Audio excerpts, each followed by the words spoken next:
Hi Cancer! Welcome po sa ating channel. Ito ay inyong daily kabaytay reading for February 12, 2025. Please be reminded kung naka-resonate kayo, comment down. Kung hindi kayo naka-resonate, ibigay niyo po sa iba kasi general reading po ito. This is for you, Cancer, ngayong February 12, 2025. Maraming salamat po sa inyong patuloy na suporta at maraming salamat din po sa mga hindi nag-skip ng ads.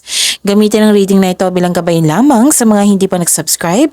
Subscribe na po kayo at click bell notification para malaman nyo na may bago tayong video. Para sa mga gustong magpa-reading po, may lumabas dyan sa screen nyo ngayon. Panoorin nyo po at sundin ang instruction. Spirits Guide, mga ganap po para kay Cancer ngayong February 12, 2025. I need 3 cards po.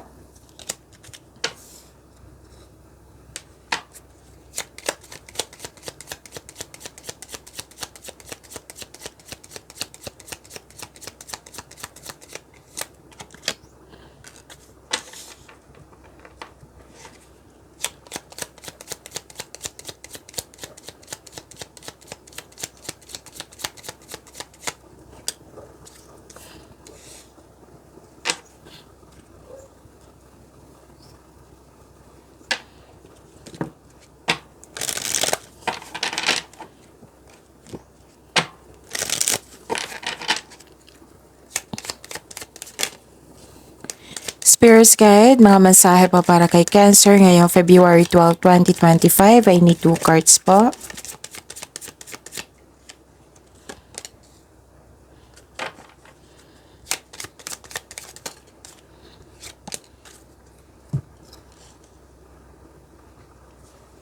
Okay, Cancer. Ngayong February 12, 2025, may nakita ko dito some of you nag-aaral, nagsaliksik para may makuha kayong kaalaman, clarity. Ilan sa inyo nagbabasa ng libro sa internet, ganun. Para may makuha kayong learnings at clarity. Tapos nakita ko rin dito na may malalaman kayong sekreto. Oo, Cancer. And prepare yourself kasi may bigla ang pagbabago po dito, Cancer. Tapos may nakita ko dito nag-aasikaso kayo sa isang malaking building. May nag-aasikaso kayo ngayon or may balak pa. Nag-aasikaso kayo sa isang malaking building. Oo, may anisikaso kayo. Ganon. Tapos, nakita ko rin dito na may concern kayo sa mataas ang ego, mahirap kausap or sobrang stricto. May isolation din ako nakikita dito. Oo, tapos may nakita rin ako ditong separation, pwedeng literal na separation, pwede din ending with new beginning to. Pwedeng separation of responsibilities, pwedeng separation na kailangan mong lumayo para sa inyong future, yung mag-abroad, ganon. Maraming case niyan. Okay? And nakita ko rin dito na makaka-receive ka ng good news at i-announce mo itong good news na ito sa isang grupo na tao at nagulat sila. Nagulat sila, na-surprise sila. At may paglilipat sa malayong lugar. May nakita rin ako ditong bibigyan mo ng aksyon yung matagal mo ng plano. Aksyon to aksyon. Paglilipat din sa malayong lugar. Paglilipat. Okay. This is change for the better. 2 card na po nagsabi dito na huwag kayong mag-alala sa biglaang pagbabago kasi this is change for the better para sa ikakaunlad nyo. At nakikita ko rin dito na makakatanggap kayo ng news regarding sa buntis, nanganak, kasal, ikasal. Kasal, ikakasal. Ganun. Now is the time to get out into the world and connect in authentic ways. Hold the highest vision for your life. You now possess the ability to move past any hurdles.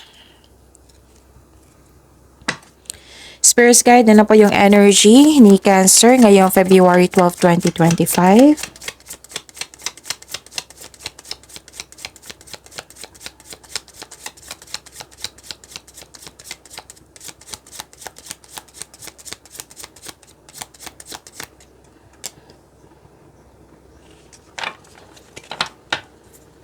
And the clarification of this card po para kay Cancer.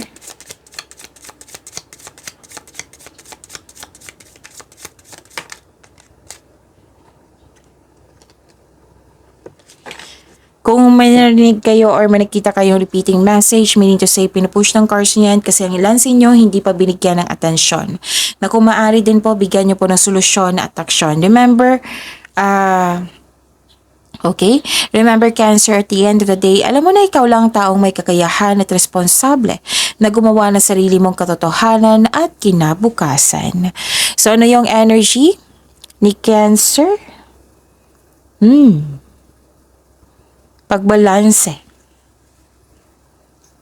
Moderation, pagkakaisa, divine timing, tranquility, katahimikan, combination of forces, realization, nakikita ko dito. At please know that you are divinely guided, Cancer. Maaring nabigay ito ng signs sa pamamagitan ng isang tao or kaibigan na maaring makatulong sa struggle mo ngayon. Kaya have patience as the universe goes to work to bring your desires into reality. Ito yung sinabi ko kanina na combination of forces. So seek balance and create a calm atmosphere. Okay?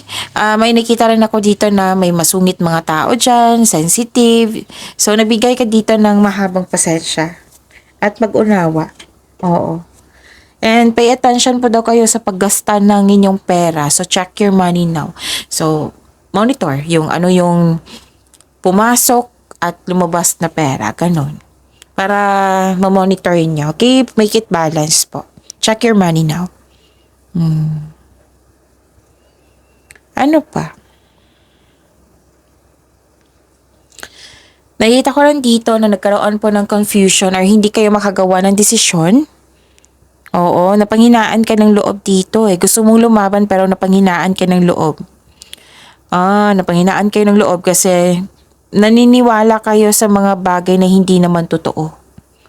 So check it, baka chismis yan. Hindi naman totoo. So at the end of the day, sa simula nung natanggap mo yung balita or mga bagay dyan na nakala mo totoo, tapos apektuhan ka, tapos at the end of the day, hindi pala totoo. Diba? Sayang. So, check it now. Check the fact. The factual information. Yung mga nangyari, legit talaga na nangyari. Okay?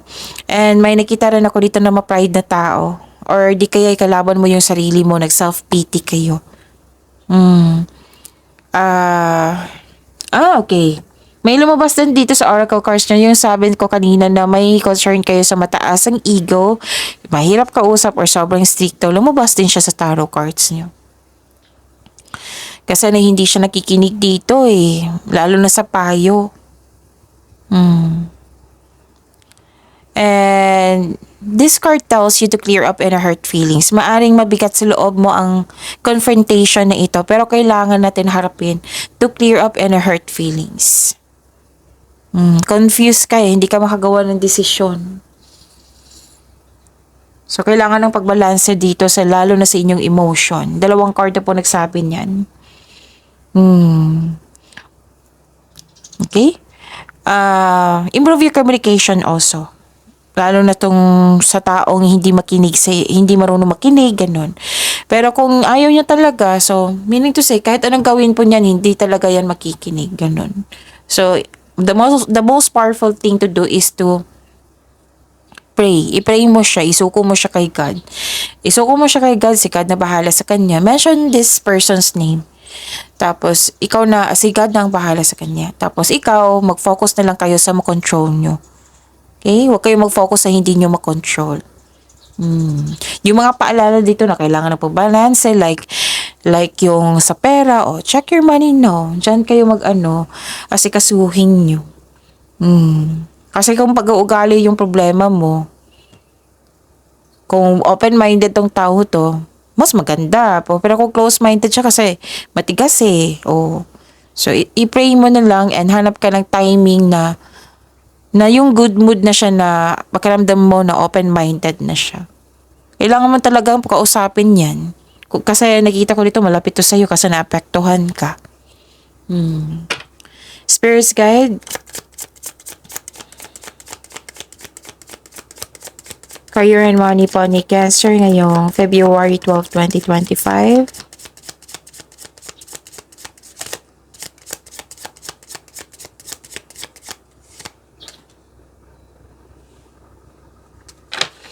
And the clarification at this card po.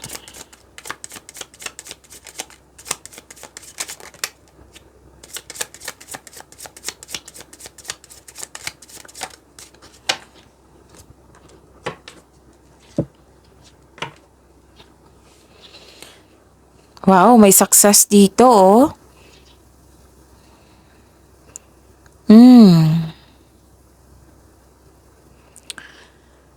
May nakita ako ditong exciting opportunities na parating sa iyo. Magkakaroon din ng financial growth. Oo. Para sa mga may... Okay, para sa lahat, makaka-receive ka ng acknowledgement that you deserved. Sa mga... May mga ano din dito, mga customer, kliyente, na mga bata. Basta may kausap ka na isang bata na magkapagbigay sa iyo ng happiness. Oo. Tapos, pwede din, nag-give time ka sa yung inner child, okay? And, pwede din naging business partner mo yung family member mo, or maaari ring tinutulungan ka ng iyong pamilya sa inyong negosyo or sa inyong trabaho na nagbibigay ito ng happiness sa iyong buhay. So, enjoy your success ha, kasi success po ito. Clarity. Clarity. Lumabas din ng clarity dito sa oracles nyo. Oracle card reading nyo. Dito rin sa tarot card nyo. Naging positivity eh. Dalawang card na po nagsabi dito, naging optimism, satisfaction, strength. Happy kayo. Nakita ko yung happiness mo dito. May success at achievement na parating. So, may parating na blessings na it will lead you to happiness. Ang ganda ng mood nyo dito oh. Okay. May matatanggap nga kayo na isang balita na regarding sa pagbubunga. Okay. Ano pa? Nakita ko dito na nagkaroon po ng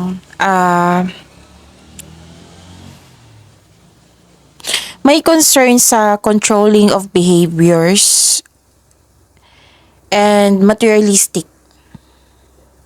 Nakita ko dito na sobra kang nag-focus sa paggasta ng material na bagay. Nagkaroon ng insecurity, nagkaroon ng sobrang focus sa wealth and possession. Pwedeng concern mo to sa isang tao or kayo po ito. So this card tells you na focus sa emotional and mental stability.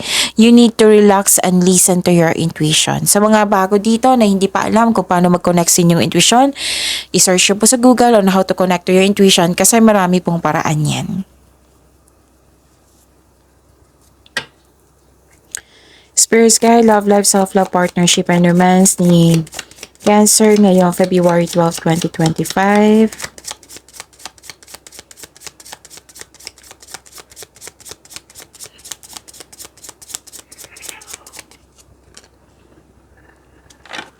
And the clarification of this card po.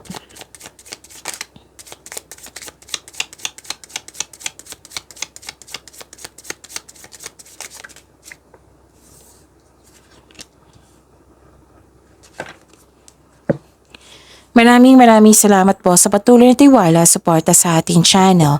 At maraming salamat din po sa mga hindi nag-skip ng ads. Okay.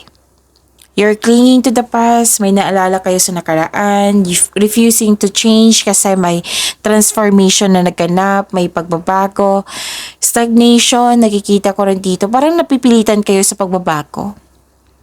Nilalaban ng pagbabago, natatakot ka sa changes dahil ayaw mo mag-move on, gusto mong bumalik sa nakaraan, nagkaroon ng ending the situation means new opportunity is coming, a new beginning. It might be uncomfortable kayo pero this card tells you na let go and trust the universe and yourself. Okay? Ano pa?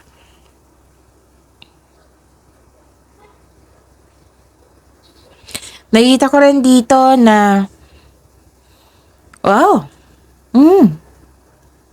Matibay ang relasyon. Maaring nag-date kayo ngayon after ng masalimuot na di pagkakaunawaan ng kahapon. So may parating na good news ha. Actually, 3 card na po nagsabi dito na nagsabi na may good news kayong matatanggap. Maaring, okay. Good news to regarding sa inyong sarili, sa inyong love life. Hindi lang sa partner yan ha, para sa family, sa friends. Sa mga single dito, handa ka nang pumasok sa buhay ng pag-ibig. So may magandang balita na parating sa iyo or may bagay na matutupad. So may parating na good news especially after a period of struggle. Whether single ka man, buhay mag-asawa sa mga may relasyon. May tagumpay ako nakikita dito eh. And happiness. Oo. Good news is coming related to your home and or personal life. So ano pa? Nakita ko rin dito na mag-ingat kayo sa mapanilang na tao. Kasi may nakita ko dito, whether single ka man, relasyon sa buhay mag-asawa, kasi may nakita kong lihim dito or nagsisinungaling. Kailangan nyo mag-usap po. Kasi may hindi tapat, hindi nagsasabi ng totoo, nagsisinungaling, may lihim. Pero malalaman mo to ha. Kasi lumabas dito sa oracle cards nyo na may malalaman kayong sekreto sa araw na ito.